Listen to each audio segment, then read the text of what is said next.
So let me introduce our next speaker. It's my honor to introduce Mr. Davey Gibian.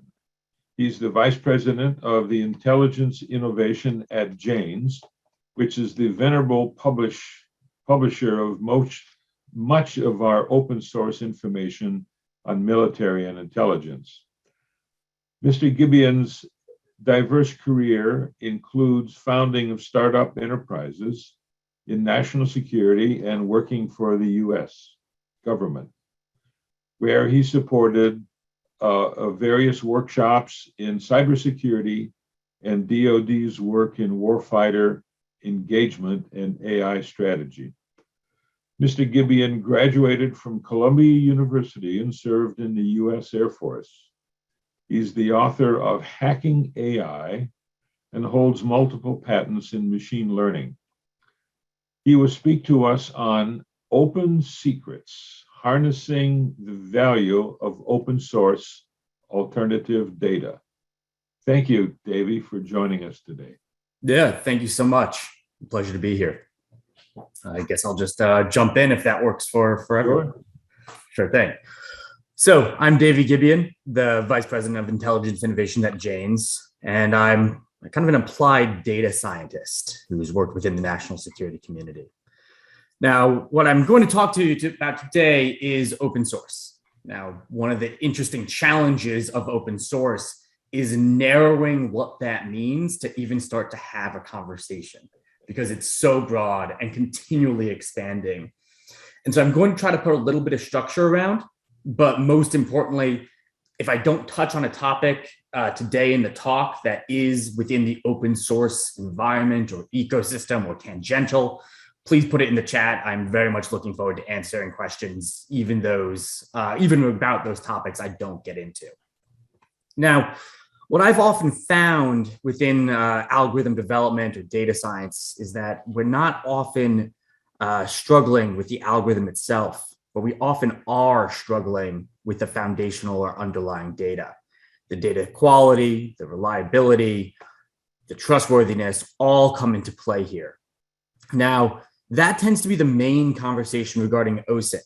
And so typically when I talk about it, I like to start these talks by explaining that validating trust can kind of fall into this TRACS mantra of timeliness, accuracy, relevance, and completeness.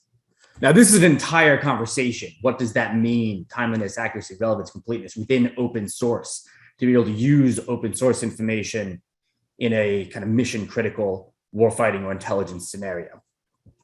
But this conversation, this colloquia, is forward thinking. So I'm going to get a little bit ahead of our skis. And instead of talking just about those elements, which I'm happy to circle back to, let's actually talk about the challenges and some unique ways that we can address them. So for context, we are approaching about 64.2 zettabytes of data created in 2021. This number is going to more than triple by 2025, which means every person on Earth is creating about 1.7 megabytes of data per second. Now, when we're talking about open source intelligence and open source information or publicly available information or whichever term you're using, that encompasses a large amount of that. And so to the intelligence community broadly, we need to ask ourselves, does this data yield intelligence insights? And second, how do I harness our value? I'm going to skip over the first one and just say yes, I believe that it does, hence the talk, and focus more on the second, how do we actually harness the value?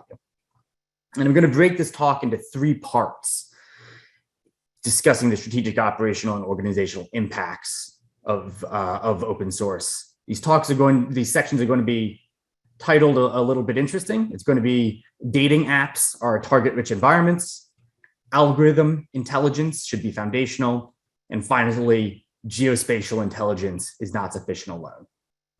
So let's start with that first one. Dating apps are target-rich environments. Now, let's use a few stories because stories are fun, especially when talking about open source. So in 2019, a group dating app, if you need to know what group dating is, search for it on not a government computer, was found to be exposing the location of its users, as well as their actual credentials, even to unsophisticated cyber actors. The app, its name's 3Fun, for those of you who want to do further research on this, was actually not using the trilateration techniques that are commonly used here, but actually just exposing the raw GPS coordinates. This should be used to inform matches on the site when someone has actually matched with you, how far away they are. But what it actually did was reveal the specific location. And then as those people moved around, the specific patterns of life those users behaved in.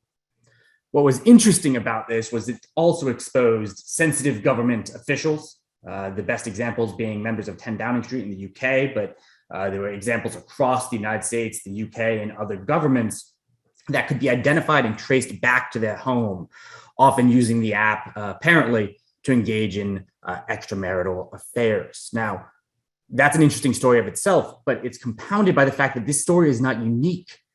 Within Strava, a popular running app in 2017, revealed the location of sensitive military bases, even if these runs or these workouts were private on the app. What Strava did is it actually aggregated all of that information and published maps, supposed to be to show kind of heat maps of runs and routes, that ended up revealing sensitive drone locations in Africa, sensitive locations in the Middle East and Central Asia, as well as kind of the general outline of military bases globally. Now, these stories just keep going. There's a beer app, Untapped, that revealed the location and beer drinking habits of a drone pilot, a naval officer in Guantanamo, and a senior intelligence officer, all who were checking in and using this app to actually just rate beer and connect with fellow hop lovers. Now, what the app did and sometimes does is actually list areas that don't exist even on the map itself. So Camp Perry Landing Strip is actually a pretty common check-in location by default. When an individual is at that location and using the app, it automatically shows that that individual is there, even if that person did not list it as a site. Now, these are social media apps. What is it? What about the rest of this? What we're talking about here is data footprints, which are not only publicly available, and therefore in the open source domain, but often are purchasable. The ad ID pings of each one of these users can be triangulated, brought down, and then publicly purchased in a way that can reveal a lot of very interesting and highly personalized information. This goes further, though, into kind of the strategic context. In 2021, just this year, an open source RF collector was actually able to go in looking at simply open source radio frequencies to determine whether or not the Chinese military was still in Indian claimed territory. Using only commercial equipment, they're able to accurately review the Chinese-Indian border, identify those RF signatures back to specific units, and then understand those dynamics along the line of control. Now, what are these stories showing? Why do I start here? It's because the open source world isn't just reports, and it's not simply long-form news articles. It's not simply experts. It's all commercially available information or information that can be obtained legally, really globally. So what these elements do is they tell us that if it's available for purchase or if it's available online, it's within the open source environment. So how do we respond?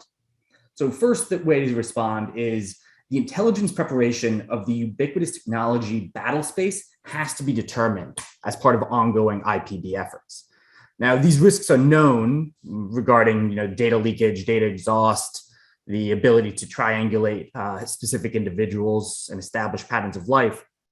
But the data collection pipes, the data wrangling skills, and the proper tooling to visualize, to simulate, and to plan around these modern data environments simply doesn't really exist in a commonly evaluated or commonly used way today. So first, we need to kind of invest into these platforms and personnel to accelerate the mission planning of intelligence operations in these environments. Next, we have to understand these environments within kind of a battle space prep perspective. What other signals are emitted? What publicly available information is available about a specific geo-bounded place? Are there ad IDs? Are there commercial signatures? Are there information regarding trucking, around shipping, around pattern of life, using all of this open source commercially available information to establish that pattern of life? Then when you go in and actually start to operate in these domains, my second recommendation, that OSINT red teaming needs to be greatly expanded.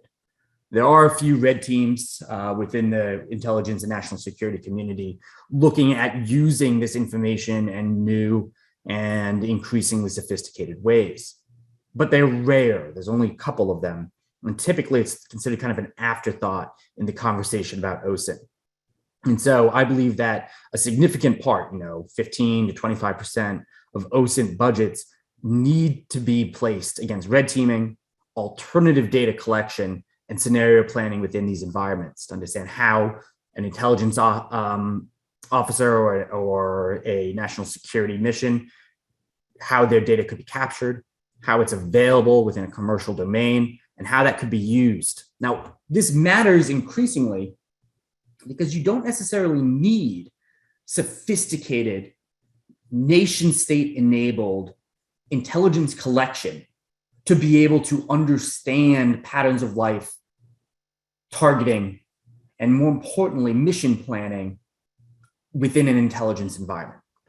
Simply by purchasing data, being commercially minded, looking at what's available, fusing it together, primarily using geolocation and proximity analysis or anomaly detection, yields a lot of information that a nation state or a national actor no longer needs to actually have a large collection capability. They can offsource it fully to the private sector. These commercial companies globally, whether it's Facebook or Google or any of the other applications downloaded on your phone, either Android or iPhone, are used in a way to increase advertising revenue. Because all that information is collected and then purchased, it now suddenly finds itself into my definition of the open source domain, which is all information that can be collected or purchased through legal methods. Meaning national actors, even without sophisticated collection capabilities, can now identify sensitive US personnel, sensitive US locations, understand patterns of life, and actually build potentially damaging data sets regarding those professionals. So jumping to my next point, kind of the next topic, we can talk about each one of these quite a bit, is that algorithm intelligence should be foundational. And I believe that much of this lives actually in the open source domain. Now, when we talk about algorithms and intelligence, typically we refer to algorithmic intelligence or algorithmic warfare. Now, this is the traditional domain of warfare, or a traditional domain of warfare, that is enabled or automated by different smart processes. But what's missing from these conversations, which I refer to as algorithm intelligence, is actual information on the algorithms themselves. Now, why does this matter? Now, as General Shanahan was discussing, I also will leave it to the philosophers to determine whether or not we're going to see artificial general intelligence, AGI, in the next few years. Certain folks, like the incredible team at OpenAI, about 50% of them believe that it will be possible to have human-like artificial general intelligence that's human, AI that thinks and reacts like a human across a wide range of different scenarios within the next 15 years. I'm a little bit more of a skeptic, but in many ways, whether I'm a skeptic or whether I'm a true believer doesn't change the fact that the branch of intelligence around collection and analysis of algorithm performance, algorithm development, and the actual capabilities, both in the commercial sector as well as at the kind of university and national lab perspective, doesn't really exist. There's not a solid baseline to understand the performance of algorithms, who they are, where they live, who's responsible for them, all those elements that if we are to extend, even within a small edge case towards AGI, we simply need to know within the national security domain. So not to get into the technical debate on timing, but AI machine-enabled capabilities should be treated as a domain to watch within foundational intelligence, the same way air, land, sea, space, and cyberspace are. Now, this immediately gets into a question of why separate AI from cyber. And, well, cyberspace is kind of regulated simply into a specific type of domain, but AI has the ability, and AGI, to react not only in that kind of cyber world with digital environments, but also within, of course, the physical world, automated drones, automated weapons, other sorts of equipment. Therefore, it needs to be treated a little bit differently. Now, by foundational algorithm intelligence and what that means for OSINT, collection and analysis within the open source domain needs to include elements of who is creating these algorithms, what are the capabilities, how do these algorithms learn, and then how do advances in these algorithms, in the science, in the kind of foundational data being used, how do all of those elements potentially impact national security, as well as elements that touch on national security, such as commercial AI development. Now, almost every company today claims, at least in their marketing materials, to use AI. It's a joke I think we've all heard, and I still think is funny. AI lives on PowerPoints, machine learning lives in code, and even then it is only kind of somewhat useful some of the time. So also, like General Shannon, I'm not afraid of the paperclip optimizer threat, but I am interested in the massive, well-funded capabilities coming out of the commercial sector, as well as other private organizations, and the fact that we don't have a clear visibility into what this AI landscape looks like. So to be kind of let's be a little operationally minded, what does this actually mean? So first, open source intelligence, the use of the open source domain should be used to establish and assess the capabilities of these algorithms. This will require human research. It will require a different and differentiated set of intelligence analysis. And it may also require some use of a machine-enabled probing, systems in the wild to understand how they learn, how they might threaten national security or aid adversaries, to understand how they react. Then from there, what does that actually mean for national security? And this is where we move from open source, the use of everything from the academic to kind of the legal collection of information regarding open source capabilities, and move it into countermeasures. Now, AI, like most or all digital technologies, can be hacked. By hacked, what we typically refer to are evasion attacks. That's a tricking of an AI, a data poisoning attack, where you're actually manipulating the underlying data, or what are called privacy attacks, model inversion, data inversion, theft of the other underlying data or underlying model. Now, this is where the classified and the clandestine can better inform and use that information from the OSINT world, the foundational OSINT capabilities to establish an algorithm intelligence baseline can then be used to directly inform these sort of classified or clandestine AI-specific countermeasures. So this is a part of OSINT that I think really isn't discussed enough, which is how exactly do we use it, not only to understand country risk, to understand, the social media landscape, to understand how our adversaries are coordinating and communicating information operations online, all of which are important. But this is actually a look at what is going to be the primary driver within the open source environment. It's all going to be based on AI, or at least automation. And so we need to establish a foundational algorithm intelligence within that domain. Which brings me to kind of the third point today, which is within OSINT, geospatial is no longer sufficient. Now, I'm a huge proponent of OSINT. I got into this industry in part because of my love for geospatial information systems. And the beauty of geospatial is pretty critical. It provides a common denominator. Everything happens at a time and place, meaning you can always create kind of a map and an understanding of what is that time and place, and then of course the proximities and relationships established there. But OSINT today spans everything from commercial sensors to social media to online networks to publishing information to a whole host. And because of that, in many ways, OSINT remains one of the most siloed and episodal of the ints today, despite also being the most plentiful. Now, the entire, the 200 zettabytes of information being produced each year by 2025, the raw volume of this information means that we can't simply just map it and move on. So how do we actually fix that? How do we try to bring together what is inherently a massive and disparate and unstructured and incomplete and untrustworthy amount of information together? To start, we need to kind of move off of traditional database management capabilities and move first onto kind of knowledge graphs to normalize entities and show the relationships between time and space. Now, this includes geospatial elements of time and space, but also elements like supply chain. That can be a physical supply chain and a physical product like a weapon system, or a digital supply chain, code bases, where are things being pulled from? How do different elements fit together?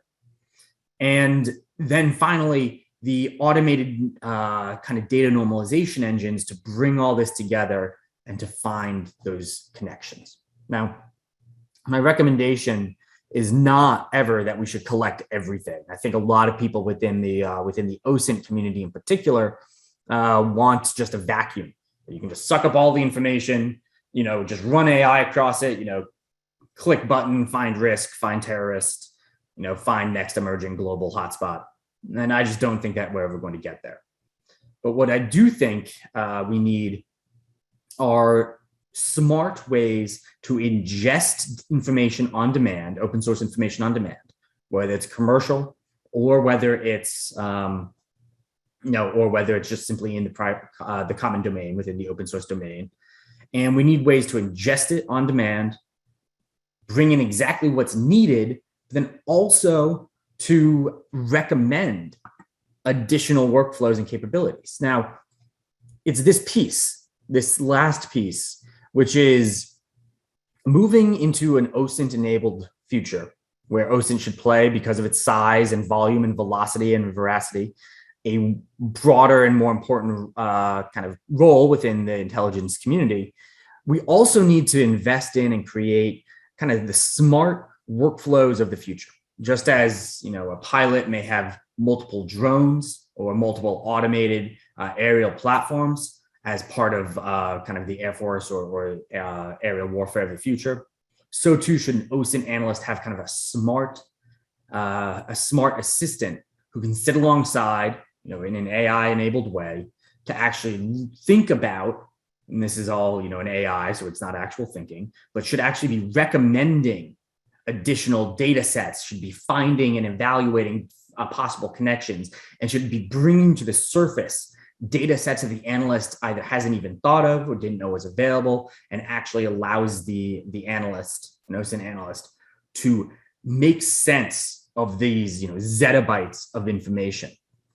So the OSINT portal of the hopefully very near future hopefully will not just be a terminal sitting in the back room of a skiff somewhere with only a few data sets available, or only a little bit of connection, but it actually needs to be a machine-enabled smart assistant helping that analyst at her side to wade through all of this, to understand and to predict how open source information might be used to answer more effective questions.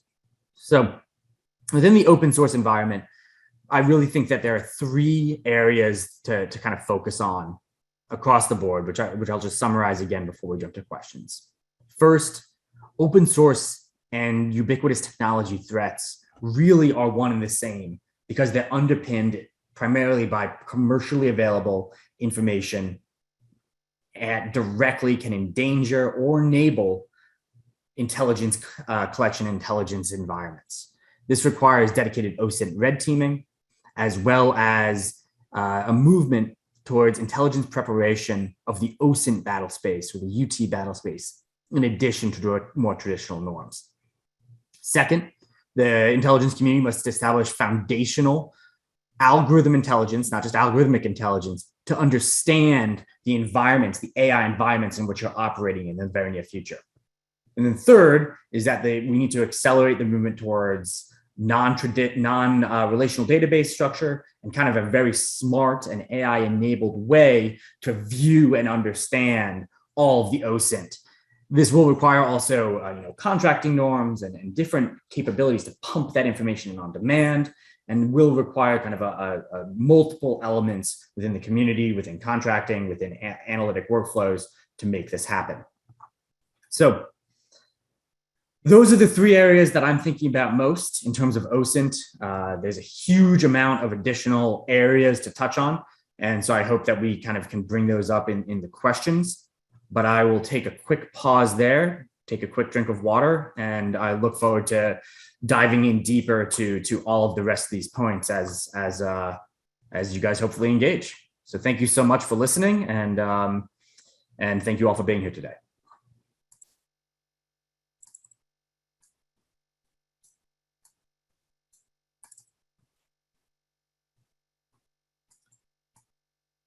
How do we look at questions? There we go. I'm pulling up my screens. Apologies, guys. General Shanahan was better at this. So recognizing that the commercial sector already has incentives for collecting and monetizing data, what responsibility, if any, should the IC take for contributing to this phenomena? Data collected, you note, is an attractive target. No, it's certainly so there's kind of two parts to that question. One, should we incentivize it? Now, being a customer, a commercial customer, does incentivize in many ways the collection of this information. Now, the problem is, especially these global organizations don't necessarily have the same sort of, let's say, loyalty or fealty to the national government. So if we're buying it, it's very possible that our adversaries can or might purchase the data in the same way. So in terms of responsibility for that, there may be some responsibility in terms of the information that we purchase that is uniquely sensitive to kind of put very similar control agreements in place to not allow adversaries to take it, similar to what we do for more traditional arms and increasingly cyber weapons as well.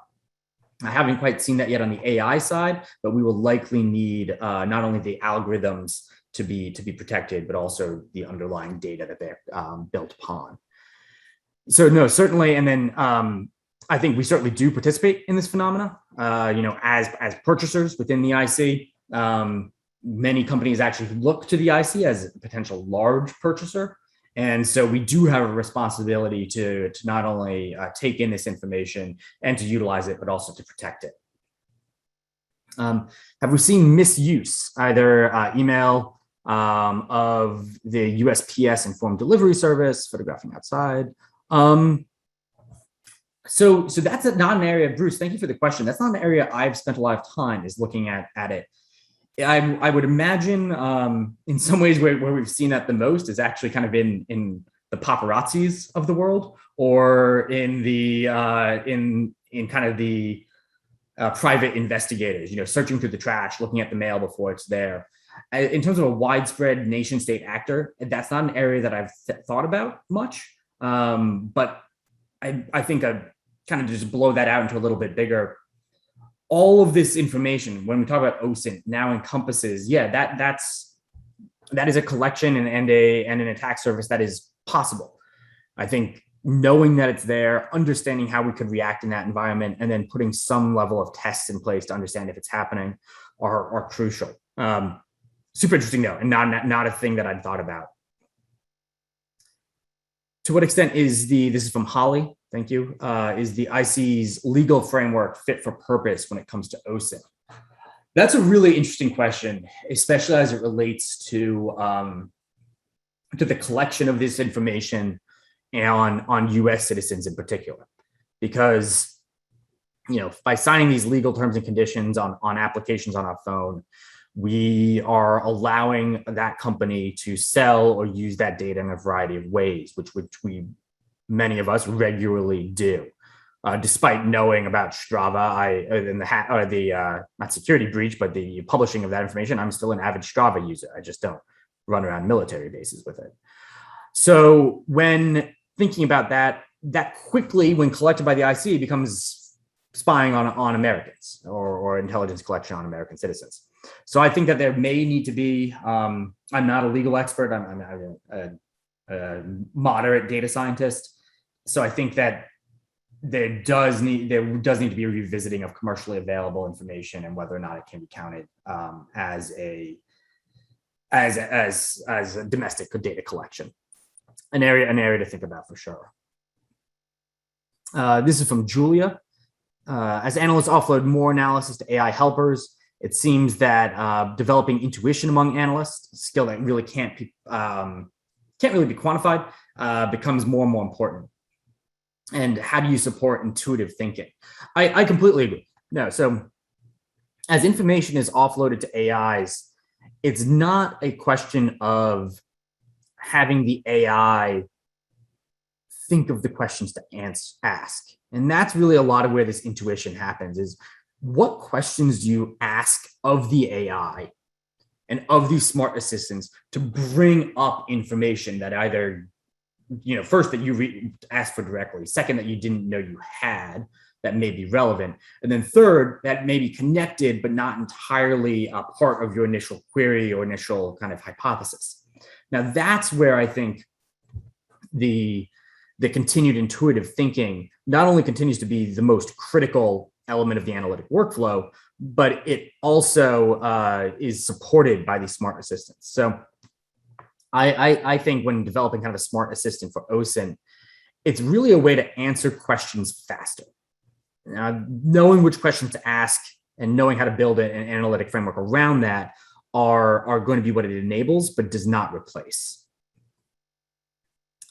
Coming from Donald, the development of a system that recommends additional workflows as identified does not sound like a capability that ML would be able to provide, since ML cannot recognize new situations. Yeah, it's not a pure optimization question. And when you think about workflows, what ML can do is potentially provide kind of a confidence score or a way to assess the probability that this data set might be useful. Based on other workflows within the data set.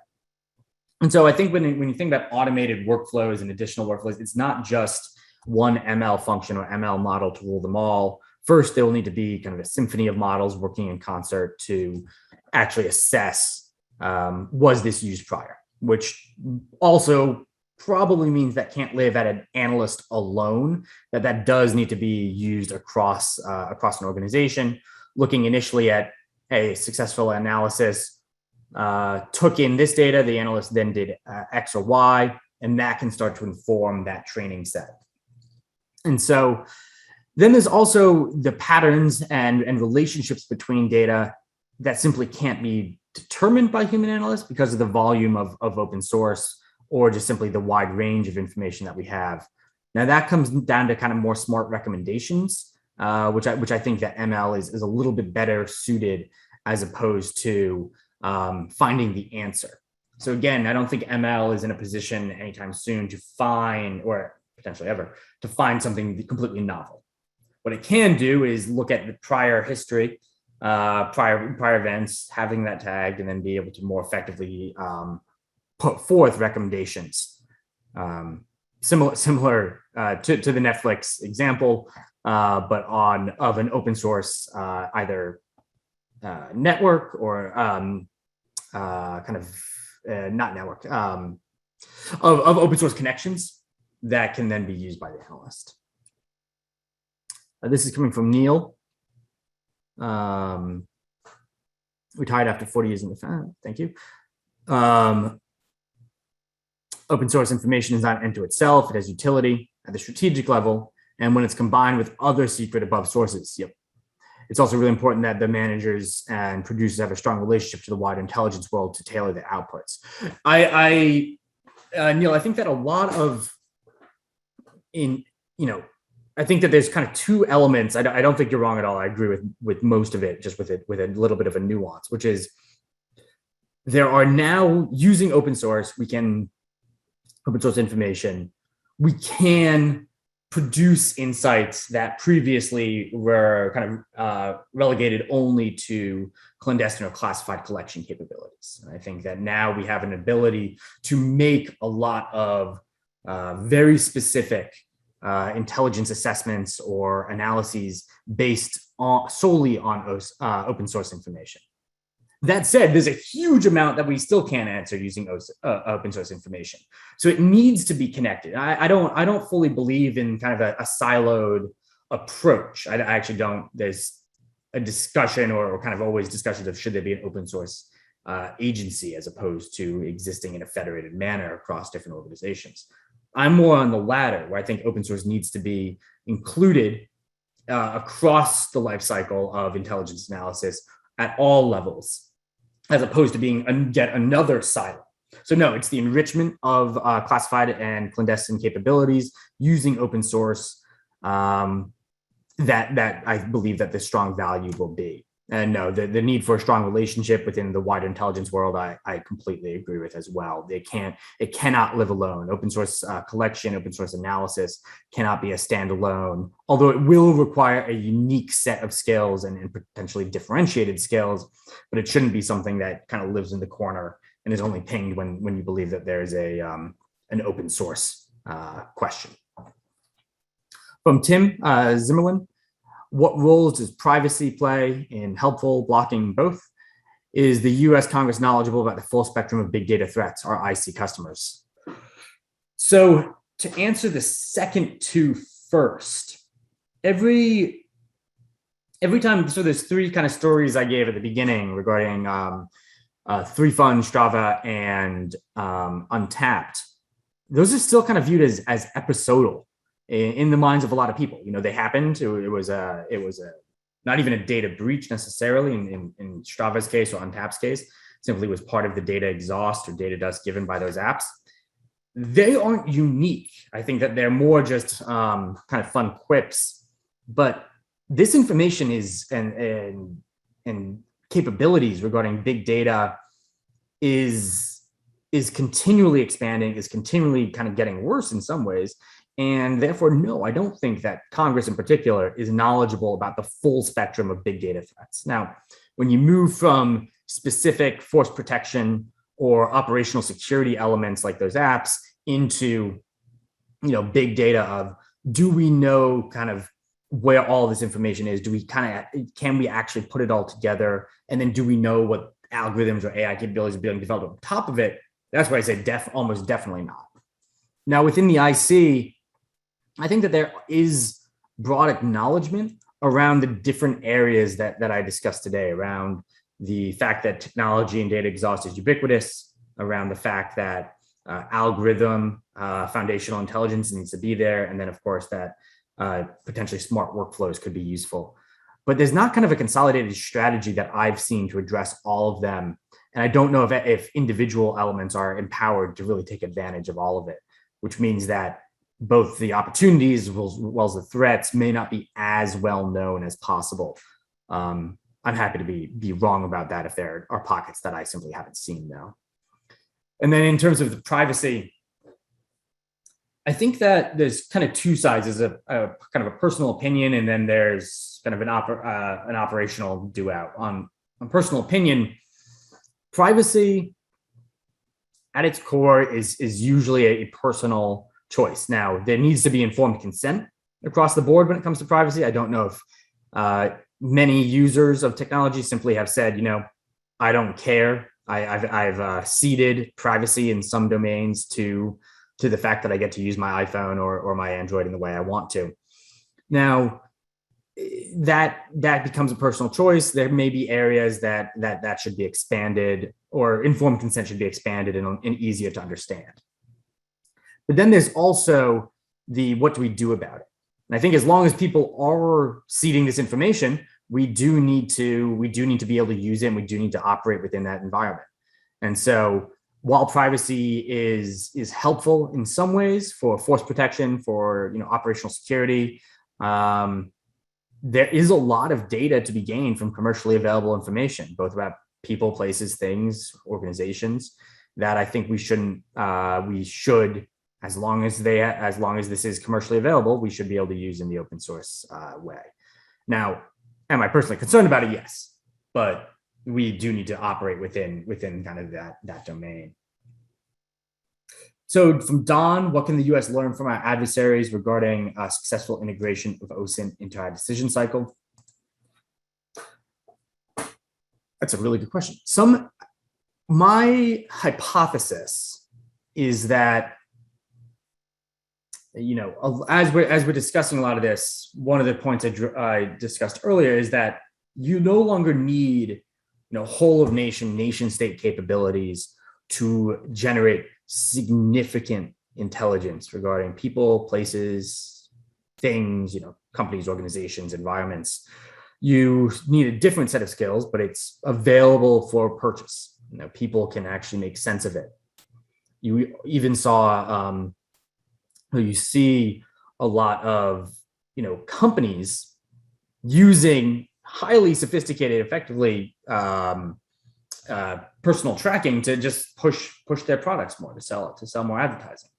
So I think that in one sense, the adversaries, the less sophisticated adversaries or the less well-financed adversaries are now able to do a lot more than they ever had before, and likely will accelerate the use of it simply because of the barriers to entry from a kind of acquired capital perspective of building classified collection capabilities on the other side.